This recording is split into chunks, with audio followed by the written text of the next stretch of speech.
Welcome back to Dark Souls 2. Let's talk to Chloanne. Are you a traveller?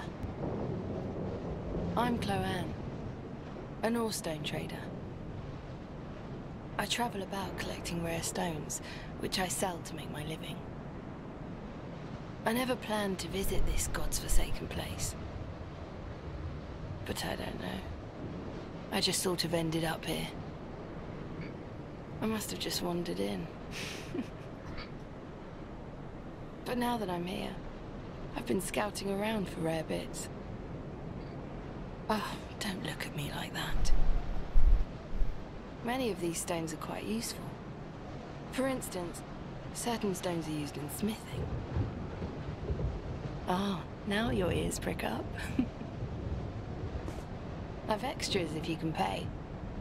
This is my trade after all. So she becomes I came here in search of rare stones, but the stone trader back at Majula once she exhausts her nothing like I was dialogue. told. All this poison, and you can't get very far inside. She gives you a warning about what's coming up. Don't just go haplessly wandering about. I wonder whose skull she's comforting in her arms. She also sells a bonfire ascetic, which is really useful. And eventually she sells a whole, I believe she sells a whole raft of but to the trained eye, titanite, each is unique. Some large of them are used shards, to smith weapons normal and shards, armor. and I don't know about Some others. That's as stones far provide as special benefits. I've got with her in terms of Some of what them she are sells. extremely rare and should be used with great thrift. And I think it was None of the interesting. differences are I easily apologise, sorry for spotted, talking over her, but I've learned quite a lot. oh, really. maybe the only chance I get to see this. So yeah, I think it's interesting that FromSoft Drang Lake. How is it that I ended up here? you know, It's funny. incorporated the I blacks. can't seem to remember. What am I trying to see here? The associated idea of the blacksmith. I've searched every nook and cranny here. I suppose it's time to move And on. obtaining titanite and Perhaps upgrade we'll meet materials again, by if we live introducing that a long. character, an NPC who is the I've blacksmith's searched daughter. every nook and cranny. Um, Oi! Mind your manners. I love that little bit of dialogue, it's great voice acting. Yeah, I just thought that was interesting that FromSoft had decided to do that. I guess it adds depth, or it adds something to the upgrade process. So watch out, there's a skeleton that reanimates around here. There's quite a few familiar enemies around here, ones that we've already encountered in Huntsman's Copse. And we've got one over here that we've never encountered. This is a mounted overseer. And you're best really, in some cases, to take these guys out from range. They fire dark magic at you. It moves very slowly and the walls kind of obstruct its path, as you'll see in a second. Great sound effect when they launch the orb at you. Yeah, basically you just want to fire as many arrows or bolts into the enemy as possible. I don't think it matters whether you hit the guy on top or whether you hit the beast's head. As you can see, he's been ridden, he's been controlled by a humanoid figure on top. Really, really excellent enemy design by FromSoft. So I'm not going to go through the whole thing. As you can see, it takes quite a lot to kill him. And he's down to his last now. They have a lot of health, I think it's over 1,000 health points. And they have a chance to drop a small, is it small? It's one of the stones, it's smooth and silky stone, which you can trade with the crow. And sunlight medals as well, I believe. Unfortunately, if you come down here, you're in a pit of poison. And that makes going through Huntsman's Copse useful, because obviously you've picked up all the poison moss beforehand. We've also picked up, I think this is the first parry in the game. Parry in this game is very powerful, it's just very hard to get the timings right. Sometimes you have to kind of parry, it seems almost as if you have to do it the first frame that the enemy raises his weapon, and it just seems quite difficult at times. What I used here was a common fruit which we picked up, and this raises your poison resistance. It doesn't... It kind of helps, I suppose, but it's not really a massive boost. Poison throwing knives are excellent, they're very useful, especially later on. And down below here there's an item, and we'll pick that up in a moment. I think at this point I'd just given up the idea of trying to evade the poison status and just decided to go for it. And there's some rubbish items down here mixed in with some decent items. I mean, fading souls are worthless. Titanite trunk, that's obviously very useful.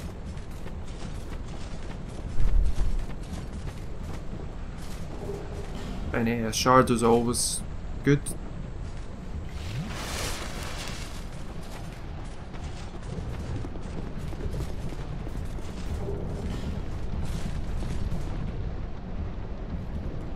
So I think I was just waiting, yeah, for my status to go down here or something.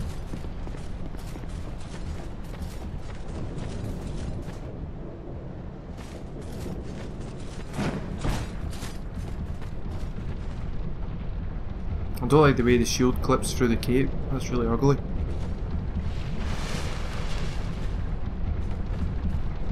So there's a fire seed in here, so if you're doing any kind of pyromancy, this is a very useful item, and you give this to a divine blessing, which we'll maybe use, maybe not. And I think you can, if you're really quick, you can get out of there before you're poisoned. I wasn't quick enough. Another thing that I've not mentioned yet, before you go into the next room, go and get all the items you want to sell. I should have said that at the beginning of the video, I always forget, but Gavlan's in the next room, and we also pick up here the fragrant branch of yore, and this is one of the most important items in the game. Inhalation of the branch scent can lead to coughing, blah blah blah. This item we'll use to unpetrify certain NPCs. But yeah, bring all your unwanted items down here, because Gavlan's here and you can sell them to him. He disappears after you've talked to him here, so don't talk to him first, go and get your items and then talk to him. And I think I buy all of his, I don't buy the poise ring. I buy all of his poison arrows, I think, and all of his poison throwing knives. And I think I buy some of his resins as well, poison resin. I definitely buy some because I know I'll use it in a later on boss fight. That's not very good England, I apologise. Skeptic Spice, I don't know if I've mentioned this before, it allows you to, as it says, the spice does not raise one's faith but only obfuscates the requirement. Obfuscates. It's quite an awkward word. The reason he's alive again is because I actually went back and tried to get my items and then sell them to Gavlan. I knew it would be fruitless, but I hoped that maybe in this case he would still be here when I got back, but he wasn't. So, and it's kind of a while before you'll meet him again. So I believe that the next area, because I wanted to know when I was playing through where he was going to end up, because I was kind of frustrated that I'd missed him in my playthroughs. I'd missed him as well when I came down here, and I wanted to know where he was going to go. And I believe it's kind of a further on area of the game, so we'll have to wait and see. So we picked up the Hexenorns, and yeah, these do dark damage. So you're picking up the first items that inflict dark damage against enemies, and again, like we've said before, FromSoft include items in areas where they're going to be helpful for you. And in this case, the Hexenorns are very good against the mounted overseers. So I would expect that the enemies down here, these enemies we just took out are ones that we'd already met in Huntsman's Copse. These are like undead prisoners, or I think that's their official name. Come up here.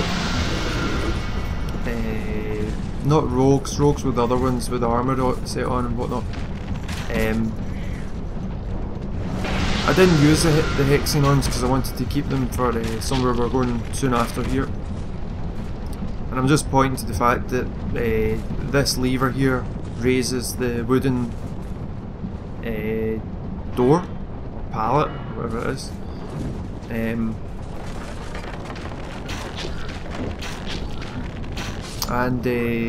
What was I saying? Oh yeah, I was going to say I'd anticipate that the enemies around here have high resistances to poison because obviously they're walking around in an area full of it. I make a mess of trying to hit this guy. I don't know where the other guy came from. I remember thinking at the time when I was playing this, but you know, where did he come from? It's a mystery. I don't like the fact that I think it's Durante's a genetic downsampling tool that's causing the faraway enemies to like animate at really slow frame rate, like 5 frames per second or something. Anyway, I wanted to take this one on hand to hand just to show you you can do that. They're slow, they're easy to predict what they're going to do, they're easy to evade, and it's actually more fun to take them out this way. I think it would probably be difficult if you were to try and take 2 of them out at once. And there's one that there's a mounted overseers. I see we get a small, well, we get a smooth and silky stone there. Sorry, that's my inability sometimes to form sentences appearing there. Anyway, there's a bonfire around here.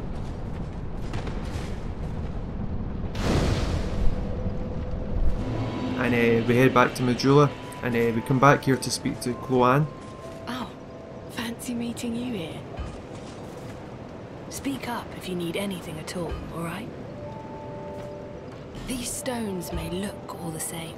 Some of them are used to some of them, none of them. Just the same dialogue. My witless daughter finally came home. Just as oblivious as she's always been. Well, at least now I can keep an eye on her. It's interesting that he claims that she's... Stones? Try asking my daughter. You might be surprised. I think no wonder his daughter wanted to get away from him. You know, he's always so curt and impatient and snappy. The reason I'm back here, this is just to show you about the A's. I know I talked about this before, but I'm sure that there's a subliminal message here. The amount of geometry that takes the shape of an A is unbelievable. You've got these obvious ones. And Orlando is at the hint. You can see that the A's that are built into basically all over the place there. We've got A's in the arches. We've got a big massive A at the very top there. Maybe it's just me looking too far into this. But to me it looks like A's.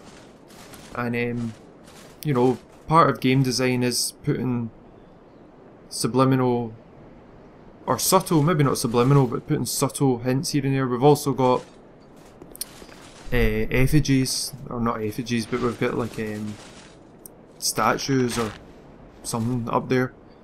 I can't get a good enough look to see who they are. They don't remind me of Allfather Lloyd. I think they're something else. Also, those columns to the right there, those ones there, they also remind me of the Eiffel Tower in Paris.